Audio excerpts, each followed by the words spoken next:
চারপাশে শুধু শুনি ভোট ভোট ভোট ভোট দুর্নীতি।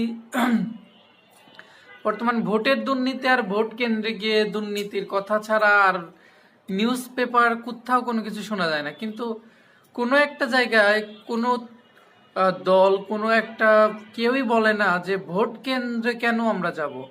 প্রত্যেকটা জনগণ প্রত্যেকটা লোক ঘরে বসে ভোট দিবে। অ্যাপসের মাধ্যমে বর্তমান বাংলাদেশ ডিজিটাল যুগ, ডিজিটালভাবে ভোট দিবে। তাহলে বাংলাদেশ যদি ডিজিটাল হয়ে থাকে তাহলে কেন ভোটের সিস্টেমটা ডিজিটাল হচ্ছে না?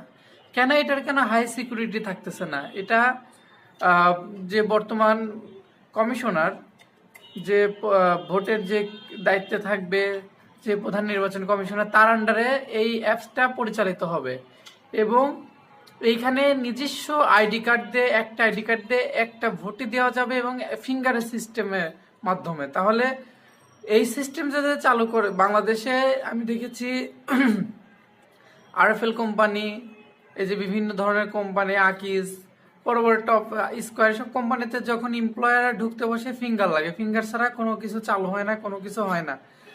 যদি এরা যদি করতে পারে তাহলে বাংলাদেশের যে সরকার, যেখানে ভোট দেওয়া হবে, ভোট চুরি করা হবে না, তাহলে এই ব্যালট পেপার কেন সিস্টেমটা থাকবে? এটা কেন চেঞ্জ করা হয় না?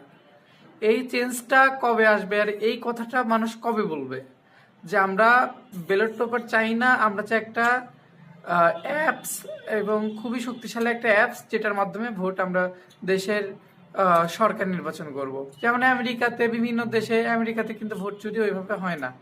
ওরা অ্যাপসের মাধ্যমে ওরা ঘরে বসে দেয়, ওরা কেন্দ্রে গিয়ে লাইন ধরে কাগজে সিল দেওয়া সেই 200 বছর পুরনো সিস্টেম আর নাই।